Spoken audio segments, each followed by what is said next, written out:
आप दिल्ली एनसीआर में अपने किसी पेशेंट को इलाज के लिए ले जाना चाहते हैं और आपको लग रहा है कि बहुत इमरजेंसी है, ट्रैफिक में 2-2.5 घंटे फंस जाएंगे, जान के जाने की नौबत आ सकती है। इस ट्रेन में ये हिस्सा अगर आप देखेंगे, ये स्ट्रेचर लेकर आने के लिए व्यवस्था की गई, जो अपने आप में बहुत यूनिक है कि आप यहां पर स्ट्रेचर पर किसी पेशेंट को लिटाकर ला सकते हैं और इसमें यहां स्ट्रेचर को लॉक लगाने के लिए व्यवस्था की गई है। स्ट्रेचर यहां लॉक हो सकता है।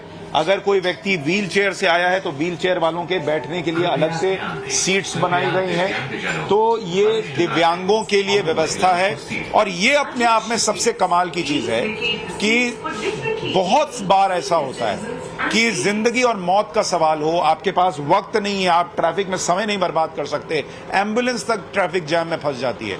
तो ये एक तरीके से आपको एक पूरा कॉरिडोर मिल गया कि आप 2-2.5 घंटे का समय जो है वो आप किसी की जब जिंदगी और मौत की बात हो तो 2-2.5 घंटे जो है वो बहुत बड़ी बात होती है। तो आराम से आप 40 मिनट 45 मिनट में पेशेंट को लेकर आए। लिफ्ट ऐसी है जिसमें बड़े से बड़ा स्ट्रेचर आ सकता है, सीधे लेकर आए, यहां स्ट्रेचर लगाया, यहां से उतरे, सीधे एम्स जाना है, किसी बड़े अस्पताल में जाना है, वहां गए और जिंदगी बचाई। इसकी सामान्य स्पीड 160 किलोमीटर प्रति घंटा है और मैक्सिमम स्पीड 180 किलोमीटर प्रति घंटा। इस मामले में नमो भारत रैपिड रेल ट्रांसपोर्ट राजधानी ट्रेन की रफ्तार को भी मात देती है, जिसकी अधिकतम स्पीड 140 किलोमीटर प्रति घंटा है। 21वीं सदी के भारत को 21वीं सदी के ट्रांसपोर्ट सिस्टम की भी जरूरत है। इसलिए आज देश में रेल से रोड तक, मेट्रो से एयरपोर्ट तक हम मॉडर्न ट्रांसपोर्ट फैसिलिटी डेवलप भी कर रहे हैं और उन्हें आपस में कनेक्ट भी कर रहे हैं। 22 फरवरी को पीएम मोदी ने इसके फुली फंक्शनल रूट को हरी झंडी दिखाई और पहले ही दिन रिकॉर्ड बन गया। 1 लाख से ज्यादा यात्रियों ने पहले दिन इसमें सफर किया। इसने दिखा दिया कि नमो भारत रैपिड रेल ट्रांसपोर्ट कैसे एनसीआर की कनेक्टिविटी का गेम चेंजर साबित होने वाला है।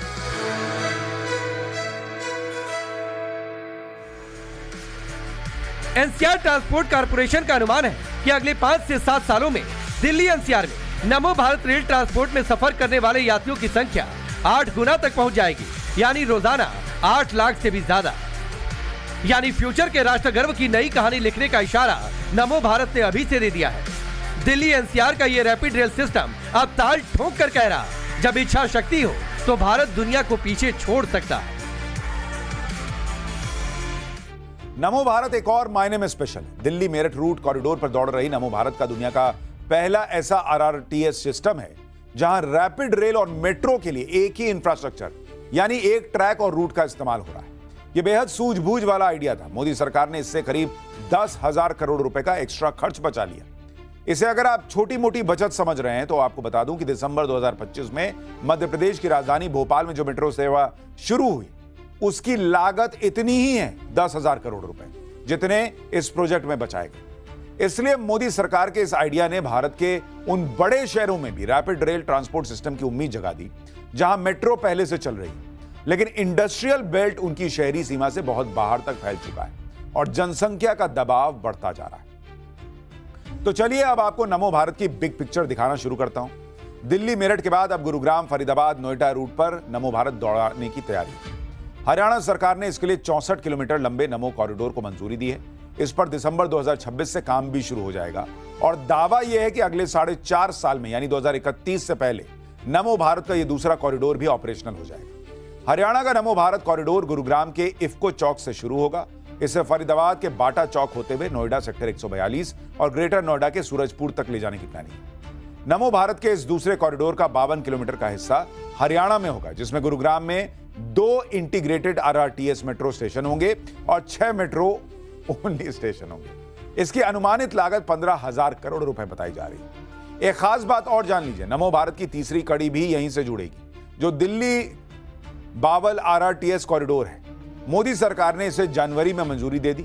नमो भारत का यह तीसरा कॉरिडोर दिल्ली के सराय काले खान से हरियाणा के रेवाड़ी जिले के बावल तक जाएगा। यह 102 किलोमीटर लंबी हाई स्पीड रेल परियोजना का हिस्सा है। इसमें मानेसर समेत 13 नए स्टेशन की प्लानिंग है और टारगेट यह है कि दिल्ली से बावल का 3 घंटे का सफर घटाकर 1/3 यानी बस 1 घंटे का कर दिया जाए। बावल का नाम आपने पहली बार सुना होगा, तो आपको बता दूं कि हरियाणा में मानेसर की तरह ही रेवाड़ी जिले का बावल भी ऑटोमोबाइल कंपनियों का बड़ा इंडस्ट्रियल हब है, बड़ा इंडस्ट्रियल बेल्ट है और वहां 100 से ज्यादा ऑटो इंसिलियरी इंडस्ट्रीज हैं। मारुति समेत भारत की दर्जनों ऑटोमोटिव कंपनियों के प्लांट बावल में, 6 से ज्यादा बड़ी जापानीज कंपनीज के प्लांट वहां पर हैं। इसलिए दिल्ली बावल नमो भारत कॉरिडोर को दिल्ली के आईजीआई एयरपोर्ट से लेकर यूपी के जेवर एयरपोर्ट से कनेक्ट करने का भी प्लान है। यह दिल्ली मेरठ के बाद एनसीआर का दूसरा प्रमुख आरआरटीएस कॉरिडोर होगा। इससे भविष्य में शाहजहांपुर, नीमराना, बरहोड़ और अलवर तक बढ़ाने का प्लान है, जो राजस्थान का प्रमुख इंडस्ट्रियल बेल्ट और दिल्ली मुंबई इंडस्ट्रियल कॉरिडोर का महत्वपूर्ण हिस्सा है। एनसीआर प्लानिंग बोर्ड का सारा हिसाब जोड़कर बताऊं तो कुल मिलाकर ऐसे 8 आरआरटीएस कॉरिडोर बनाने की तैयारी है। पहला यानी दिल्ली गाजियाबाद मेरठ कॉरिडोर तो फुल्ली ऑपरेशनल हो चुका है। अगले चरण में बाकी के 2 कॉरिडोर प्रस्तावित हैं, दिल्ली गुरुग्राम अलवर कॉरिडोर और दिल्ली सोनीपत पानीपत करनाल कॉरिडोर। इसके बाद बाकी के 5 कॉरिडोर बनाए जाएंगे। वो हैं Delhi Faridabad Ballabhgarh Palwal corridor, Delhi Bahadurgarh Rohtak corridor, Delhi Shahdara Baraut corridor, Ghaziabad Hapur corridor, Ghaziabad Khurja corridor. Planning यहां तक है कि गाजियाबाद कॉरिडोर का एक्सटेंशन भी बढ़ाकर नोएडा के जेवर एयरपोर्ट तक कर दिया जाए। इस तरह दिल्ली एनसीआर से कनेक्ट होने वाले ये 8 नमो भारत कॉरिडोर की कुल लंबाई 1023 किलोमीटर की होगी। इस सुपर कनेक्टिविटी से 30 शहर सीधे सीधे दिल्ली से जुड़ जाएंगे। 90 से ज्यादा बड़े छोटे कस्बे और 1000 से ज्यादा गांवों को बड़ा फायदा मिलेगा और उनके लिए दिल्ली आने जाने का समय घटकर आधा से भी कम और कई जगहों पर 1/3 हो जाएगा। यही वजह है कि नमो भारत रैपिड रेल को न्यू इंडिया का गेम चेंजर कहा जा रहा है और इससे हमारी आपकी जिंदगी कैसे पूरी तरह बदल सकती है, फ्यूचर में राष्ट्र गर्व की अनगिनत कहानियां दुनिया के सामने कैसे इससे जुड़ी हुई आएंगी, अब वो भी समझिए।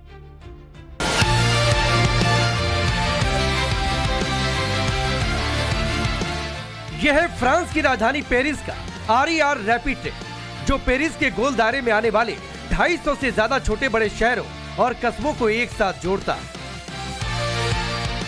इसका 602 किलोमीटर का ट्रैक है, 257 स्टेशन है, जिसमें 33 तो पेरिस के अंदर है। रोज 27 लाख यात्री इससे सफर करते हैं। इसकी मैक्सिमम स्पीड 120 किलोमीटर प्रति घंटा है। रोजगार, पढ़ाई, इलाज और पर्यटन से लेकर इंडस्ट्रियल सामानों की ढुलाई तक फ्रांसीसी नागरिकों का हर दिन, हर महत्वपूर्ण पल से इसका कनेक्शन है।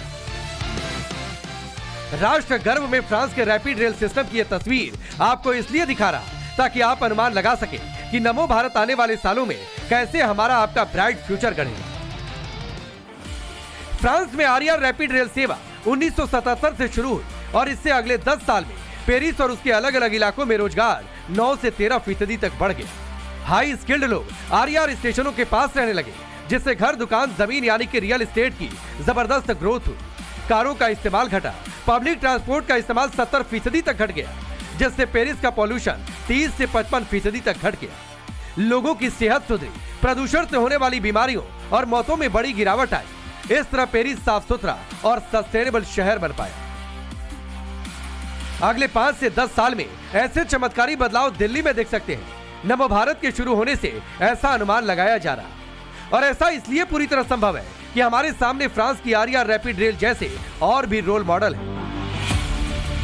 जैसे जर्मनी के म्यूनिख, फ्रैंकफर्ट और बर्लिन जैसे बड़े शहरों में नमो भारत की तरह रीजनल रैपिड रेल ट्रांसपोर्ट है। लंदन की एलिजाबेथ लाइन आधुनिक आरआरटीएस का एक बेहतरीन उदाहरण है, जो शहर के नीचे से होते हुए पूर्व और पश्चिम के दूर के इलाकों को जोड़ती है। चीन, जापान और अमेरिका में तो 4 दशक से ऐसी मॉडर्न रेल सेवाएं हैं। सवाल यह है कि भारत में यह क्यों नहीं हो सका? ये सवाल आपको खुद से पूछना चाहिए, उसकी वजहों को जानना चाहिए, क्योंकि सरकारें तो हमसे मोटा टैक्स वसूलती रही। दिल्ली में सन 1998 में रीजनल रैपिड रेल सिस्टम के बारे में तब सोचा गया जब केंद्र में अटल बिहारी वाजपेयी और दिल्ली में बीजेपी की सरकार थी। उसके बाद सरकारें बदली तो फिर कागजों पर ही काम होता रहा, टास्क फोर्स बनता रहा और एनसीआर ट्रांसपोर्ट कॉर्पोरेशन के गठन में जुलाई 2013 निकल गया। इसे रफ्तार दी पीएम मोदी ने। दिल्ली मेरठ कॉरिडोर के लिए मार्च 2019 में उन्होंने आधारशिला रखी और 1.25 साल के अंदर यानी जून 2019 से निर्माण कार्य शुरू हो गया और अक्टूबर 2023 में इसके पहले सेक्शन साहिबाबाद से दुहाई का उद्घाटन भी कर दिया गया। कि जिसका शिलान्यास मैं करता हूं उसका उद्घाटन भी मैं ही करूंगा।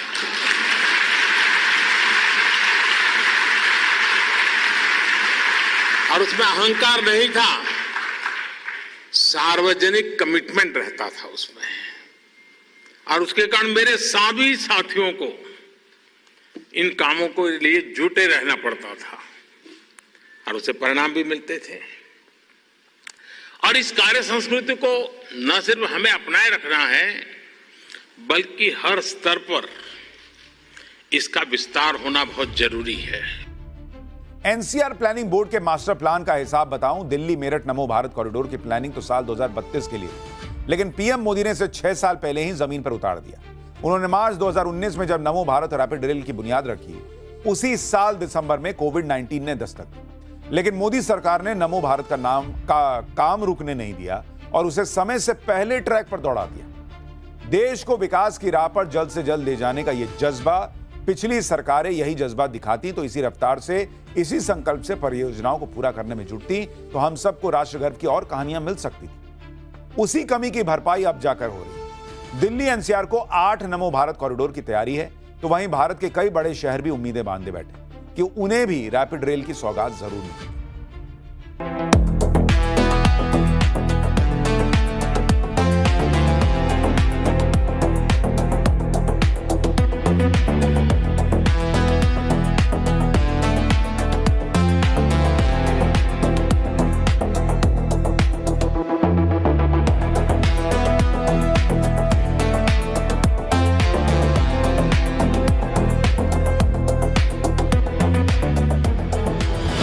दिल्ली एनसीआर के साथ साथ भारत के दूसरे बड़े शहरों और मेगा रीजनल क्लस्टर्स में भी नमो भारत नेटवर्क का विस्तार करने की प्लानिंग शुरू हो चुकी है। बजट से पहले जारी इकोनॉमिक सर्वे की रिपोर्ट है कि देश भर में लगभग 2900 किलोमीटर के संभावित आरआरटीज कॉरिडोर की पहचान कर ली गई है। नमो भारत कॉरिडोर का विस्तार दक्षिण भारत के प्रमुख आईटी और औद्योगिक केंद्रों में भी किया जा रहा है, जैसे कि बेंगलुरु क्लस्टर। इसमें बेंगलुरु को मैसूरू, तुमकुरू और होसूर से जोड़ने का प्रस्ताव है। इसकी कुल प्रस्तावित लंबाई 408 किलोमीटर है। चेन्नई क्लस्टर, इसमें चेन्नई विल्लुपुरम चेंगलपट्टू रूट की पहचान की गई है, जो 170 किलोमीटर लंबा होगा, जबकि चेन्नई कांचीपुरम वेल्लोर कॉरिडोर की प्रस्तावित लंबाई लगभग 140 किलोमीटर है। ये पूनामल्ली और श्रीपेरुम्बदूर के रास्ते वेल्लोर को चेन्नई से जोड़ेगा। हैदराबाद क्लस्टर, इसमें हैदराबाद को वारंगल से जोड़ने की योजना है और इसकी लंबाई 150 किलोमीटर है। Friends, infrastructure funding to Tamil Nadu has now tripled compared to the previous decade. प्रधानमंत्री मोदी जब भी विजन 2047 और विकसित भारत की बात करते हैं तो हमेशा ऐसे ट्रांसपोर्ट मॉडल की वकालत करते हैं जो दुनिया के विकसित देशों के बराबर हो। नमो भारत उस दिशा में महत्वपूर्ण कदम है। दरअसल नमो भारत जैसे high speed regional rail network को किसी भी देश की अर्थव्यवस्था के लिए ग्रोथ मल्टीप्लायर का एक तरीके से प्रतीक माना गया है और इससे लोगों और सामानों की आवाजाही की रफ्तार बढ़ती है तो जीडीपी की रफ्तार भी अपने आप तेज हो जाती है। आप मेरठ के किसी छोटे उद्यमी से पूछकर देखिए, 50 मिनट में दिल्ली के बड़े बाजारों तक पहुंचने का फायदा वो आपको बता देगा। नमो भारत इसके लिए अपना व्यापार कई गुना बढ़ाने का मौका बना रहा है।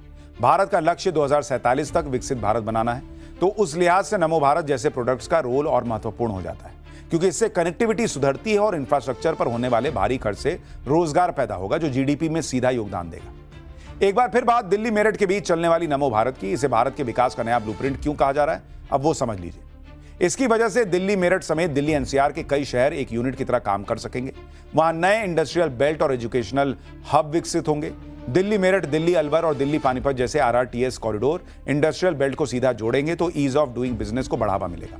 कंपनियों को दूर दराज के इलाकों में स्किल्ड लेबर यानी कि ट्रेंड मजदूर कामगार मिलेंगे, जिससे वो अपनी लागत घटा सकेगी। इससे महिलाओं के लिए रोजगार के मौके बढ़ेंगे। आरआरटीएस स्टेशन के आसपास नए ऑफिस, मॉल, होटल और लॉजिस्टिक पार्क, स्मार्ट टाउनशिप बनेंगे। इससे स्थानीय अर्थव्यवस्था मजबूत होगी। गाजियाबाद से मेरठ के बीच रियल एस्टेट इंफ्रास्ट्रक्चर डेवलपमेंट बढ़ेगा। जमीनों की कीमत 25 से 40% तक बढ़ेगी।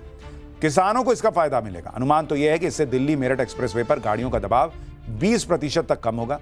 ऐसा होने से दिल्ली एनसीआर में भी सड़क जाम की तस्वीर बदलेगी।